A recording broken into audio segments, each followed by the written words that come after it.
My fiancée betrayed me by being unfaithful, became pregnant, and then shifted the blame onto my childhood friend, Samia. As a result, everyone sided with her and pressured me into forgiving her actions.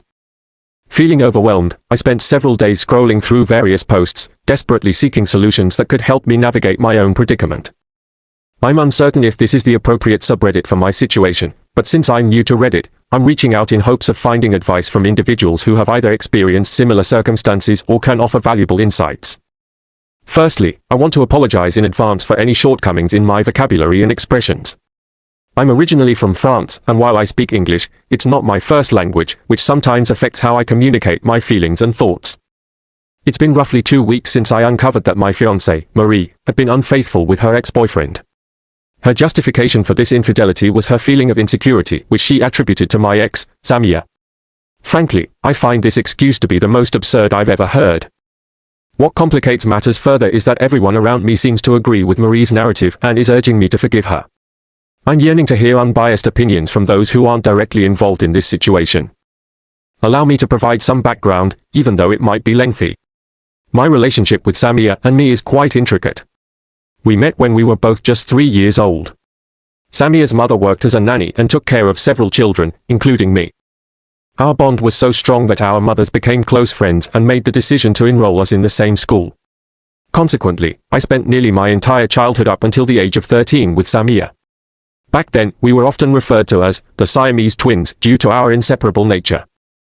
We had our fair share of arguments, but we always stood united against the other children, which led to us being ostracized. However, we didn't mind as long as we had each other. When we were 11 years old, our families began to worry that our constant companionship wasn't healthy and decided that we needed to make other friends. In the process of trying to separate us, we came to the painful realization that we were deeply in love with each other. Unfortunately, our families were very traditional. She was of Arab descent, and I was of African descent, which made our relationship something we had to keep hidden. One night, when I was 13, I made the ill-advised decision to climb into Samia's room through her window on the first floor. It was both dangerous and exhilarating, something I had done a few times before. That night, we were merely chatting and sharing innocent kisses, nothing more. However, things took a drastic turn when her father unexpectedly opened her door. He caught us in the act, tried to call the police, and in the ensuing chaos, I attempted to flee through the window. Unfortunately, I fell and broke my arm. The neighbors were all outside, and the incident quickly turned into a scandal, with the entire neighborhood gossiping about it. Her father had never been fond of me and was determined to file a complaint, despite the fact that I wasn't doing anything truly risky at that age.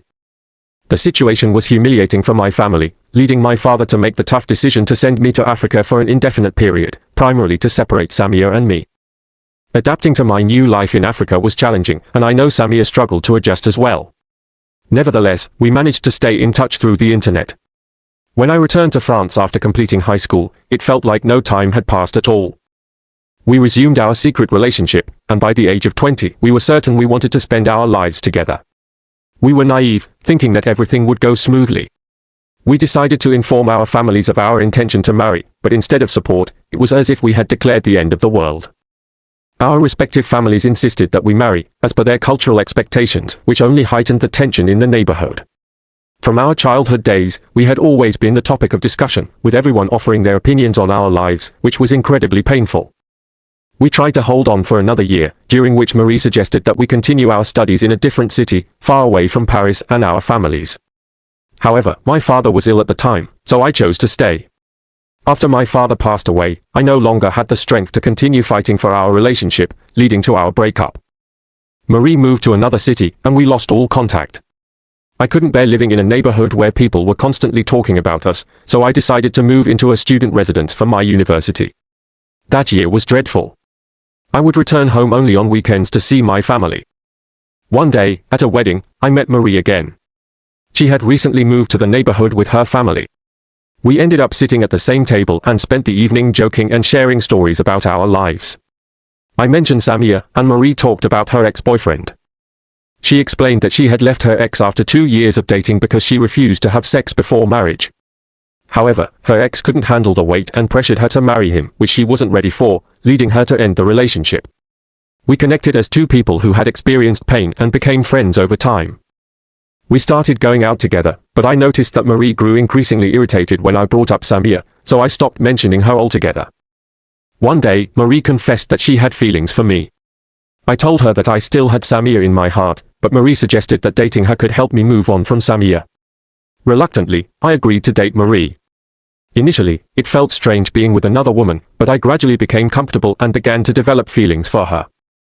Over time, Marie's jealousy towards Samia intensified, even though I no longer spoke about Samia. It was unsettling how she behaved after her confession. Living on campus, I wasn't aware of the rumors circulating in my old neighborhood. Apparently, people were gossiping about my past with Samia, recounting stories like the time I broke my arm trying to escape through the window, among other anecdotes. I tried to reassure Marie that those were just things of the past, but she continually compared herself to Samia.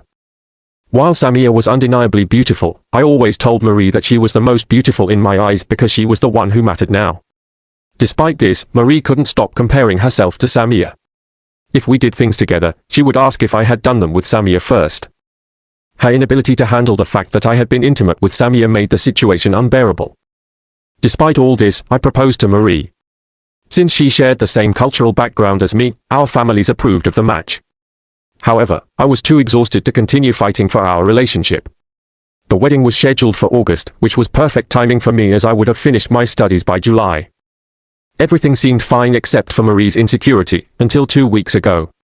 That's when I received a call from an unknown number. A man introduced himself as Marie's ex, claiming that they were still seeing each other and had been intimate multiple times. I was skeptical, thinking he was trying to sabotage our relationship, but he sent me screenshots of their conversations. I told him that such things could be easily fabricated, but he insisted on meeting me. I wanted to warn Marie, but decided to investigate first. I went with 2 friends for support. When he showed me his phone, it had Marie's number, their discussions, and everything else that proved they had been seeing each other for 2 months. Marie had decided to end their affair a week before he contacted me. I called Marie directly to discuss what I had discovered.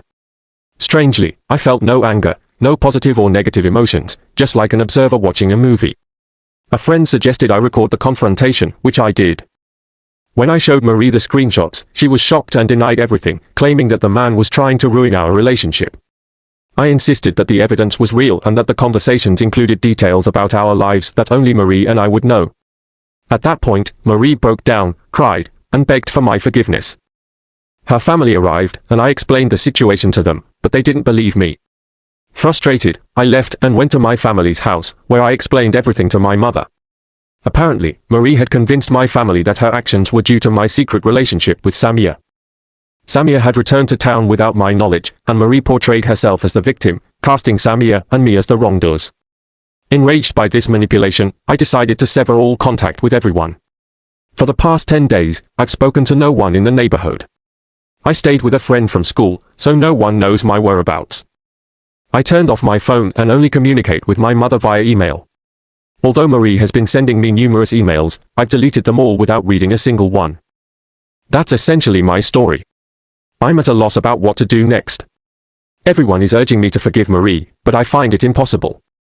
All I feel towards her is disgust, and I don't know how to handle this complex situation.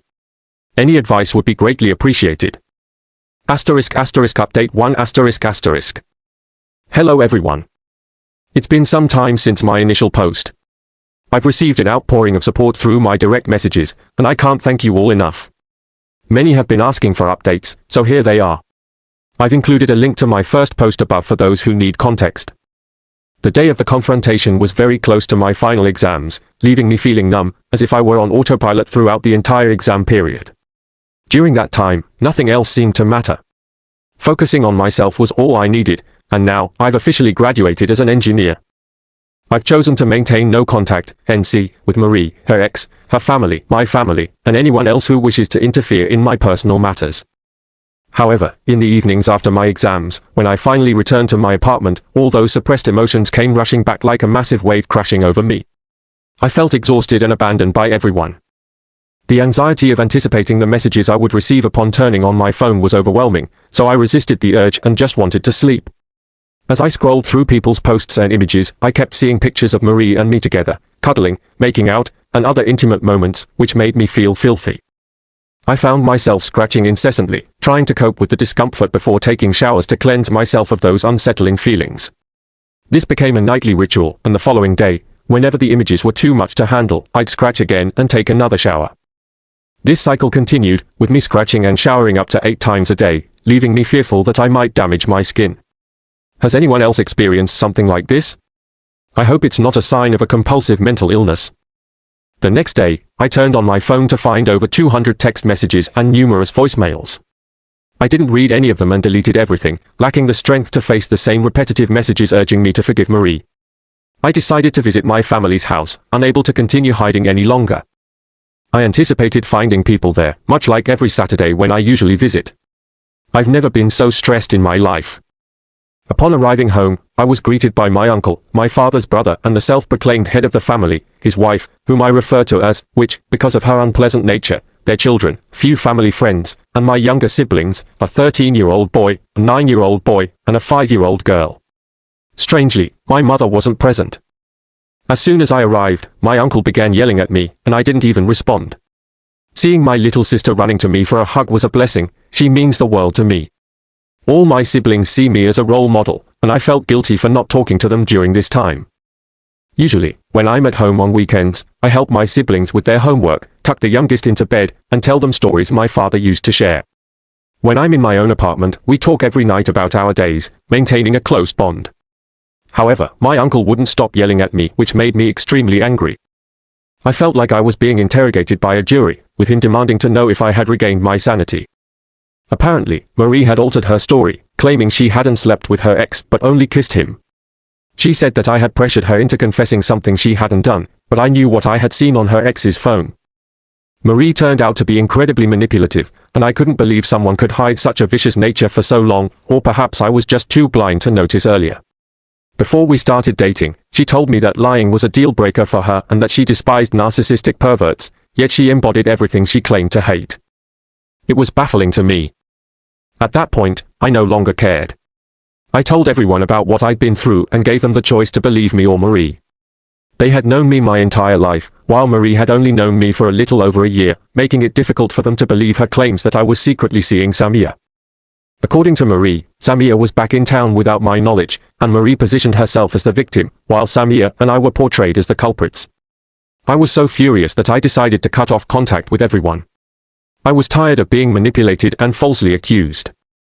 My uncle argued that if it was true that Marie had slept with her ex, I had every right not to continue the relationship, suggesting that I needed permission to pursue my own relationships. However, when his wife said it didn't matter because it was just a mistake made by a young woman, my uncle immediately sided with her. He's the biggest fool I know. His opinions shift instantly based on his wife's words. I wouldn't even be surprised if his wife was the one who cheated on him and he was fully aware of it. He's a real doormat, likely afraid of his wife, who is much more dominant. When they walk hand in hand at night, they appear like a typical couple with a woman walking confidently with her child. The witch then told me that Marie's actions were because of Samia. I remained calm and responded that I hadn't heard from Samia in 2 years. My uncle said that if it wasn't because of Samia, I could easily forgive Marie. I couldn't take it anymore and told him that I would forgive Marie if he allowed me to stay with his wife for 2 months. This request threw everything into chaos.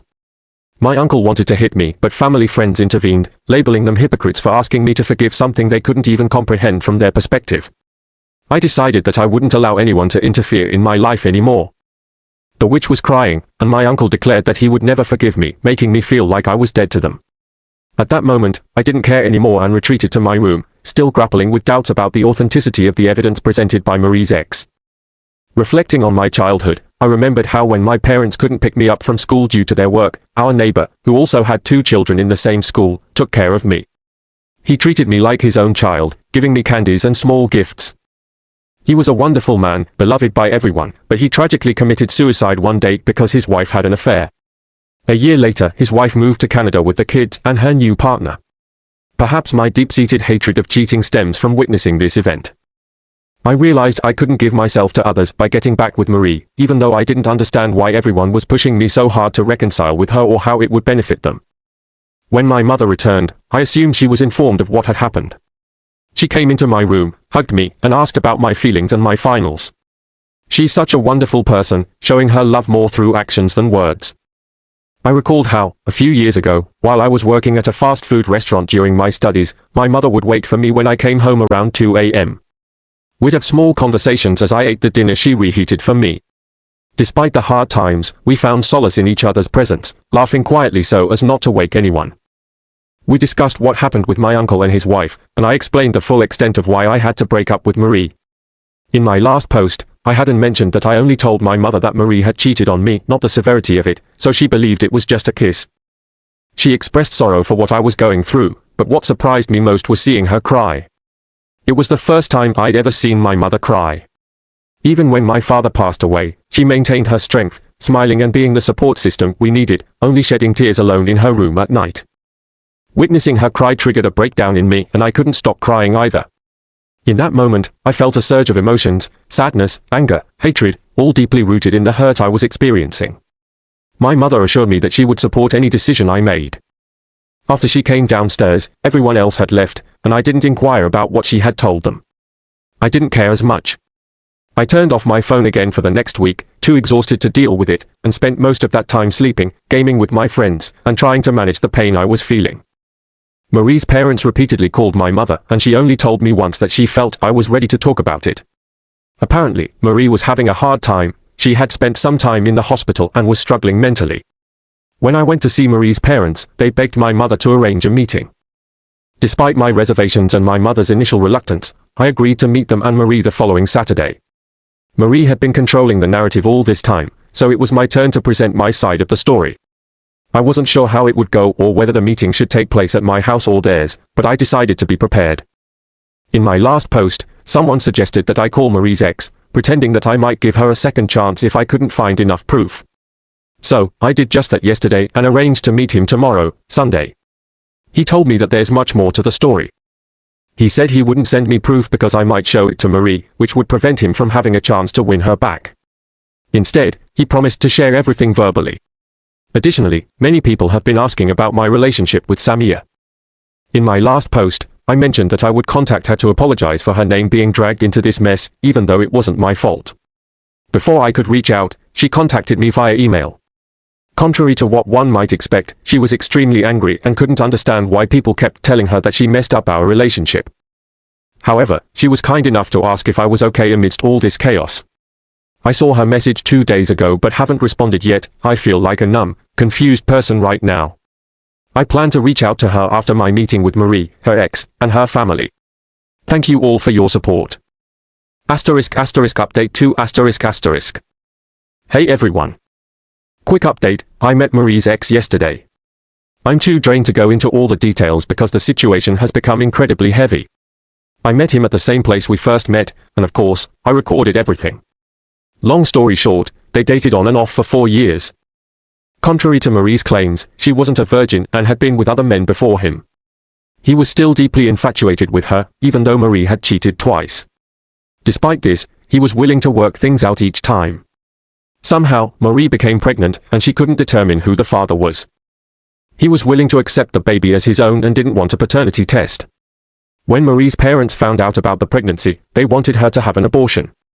Due to the stress, she had a miscarriage. She became so depressed that her family decided to relocate to start fresh. According to him, this was when Marie began to develop the idea of becoming a born-again virgin, whatever that means. She felt like the miscarriage was a punishment for the way she had lived her life. She broke up with him, but they decided to remain friends. So far, he hasn't provided any proof because he had changed his phone, but he showed me the discussions they had during the entire period that I knew Marie. In the texts, Marie mentioned meeting someone like me, who had the kind of old-fashioned romantic relationship she always wanted to experience. Over time, she said I was a good guy and that she could build something meaningful with me. Through our relationship, her ex became someone she confided in when she felt insecure, so he knows practically everything about our relationship. He shared details that only Marie and I would know. He mentioned that Marie didn't like me at first, she liked the idea of me having an amazing relationship in the past and wanted the same for herself. He believes that Marie still doesn't love me, she only loves the idea of having me completely, and she never felt that she truly had me. This obsession consumed her. I don't know if the first part of his story is accurate, but everything he's told me since I've known Marie aligns with the evidence I've seen. I'm becoming increasingly angry, a feeling I'm not comfortable with. I no longer want to meet Marie's family, but I don't know if it's true that they knew her true nature from the start. What is certain is that I no longer wish to meet Marie. I have an overwhelming urge to collect all the evidence and share it with everyone I know because it's unfair that I, who was born and raised in my neighborhood, have to bear the consequences of her actions. At the same time, I don't want to take such drastic measures. I have a lot of respect for Marie's parents, so I think I should send them the evidence and ask for explanations before deciding whether or not to meet them. Thank you all for your support on my previous posts and in my direct messages. I'm losing my mind right now, especially since many of you have been in relationships for years, dealing with infidelity and even having children with the same person. This might be my last update if nothing new happens, so thank you all. I wish a lot of courage to those of you going through difficult times because of infidelity. Update 3 ***. Hi everyone. I didn't think I'd provide another update, but I've received numerous messages inquiring about what happened after my last post. First and foremost, I want to thank those who left comments on my previous post. I wasn't in a good place back then, but I read all of your messages and deeply appreciated your advice and comfort. To answer the question, did I meet Marie and her family? Yes, I did. I met them at my house with my mother. Before the meeting, I sent a long audio message to Marie's parents, explaining everything I had learned from her ex and expressing that I was tired of her portraying herself as the victim while painting me as the villain. I made it clear that there was nothing left to salvage in our relationship. I also warned that if the rumors continued, I was willing to expose Marie and our social circle because it was unfair for me to suffer for something I didn't do. I told them I had to cancel the meeting unless Marie came clean immediately. Marie's mother then called me, informing me that Marie had finally confessed everything. She had removed her posts and come clean across all her social networks. Since I don't use Snapchat or Instagram, I couldn't verify this myself, so I had to ask a mutual friend to check. They confirmed that Marie had indeed come clean. I felt trapped in my own game because, given how important it is to maintain appearances in a traditional family like Marie's, I never thought she would actually do that. So, I decided to proceed with the meeting. I thought it would be difficult to meet Marie since every time I recalled our moments together, I felt compelled to scratch myself excessively. I believed seeing her in person would be too overwhelming, but in the end, it wasn't as bad as I had feared. When we met, I barely recognized her. She had lost a significant amount of weight in such a short time and looked incredibly sad and lost. She couldn't meet my eyes or speak to me directly. We started with small talk in the living room until her mother began pleading with me to take Marie back. Marie was very insecure, which was why she had acted the way she did. I had already prepared myself with the questions I wanted to ask and didn't deviate from that plan. I began by asking Marie why she had lied about her past and pretended to be someone she wasn't. She started crying and couldn't look at me. Her mother intervened, explaining that Marie had always been judged for her past and asked if I still wanted to date her despite everything. I told her that the reasons behind the lies weren't important anymore because they only led to imaginary scenarios. The only reality was that Marie chose to lie about her past, which led us to our current predicament. In this reality, I had been in a relationship all this time with someone who didn't truly exist, who lied to me, and who I would never fully understand. Marie's parents continued to defend her, but Marie herself wouldn't speak up. The discussion kept going in circles, and eventually, seeing how determined I was, they asked me to postpone the wedding and take the summer to think things over for the sake of the love I had ever felt for their daughter. This request confused me, and I didn't know how to respond. My mother, who had been silent from the beginning, saw that I was struggling to answer and said that she had already spoken with me. She stated that I had made up my mind, and if I ever changed it in the future, she would advise me against it but still support my choice. She clarified that the meeting was meant to give both parties closure and not to consider reconciliation.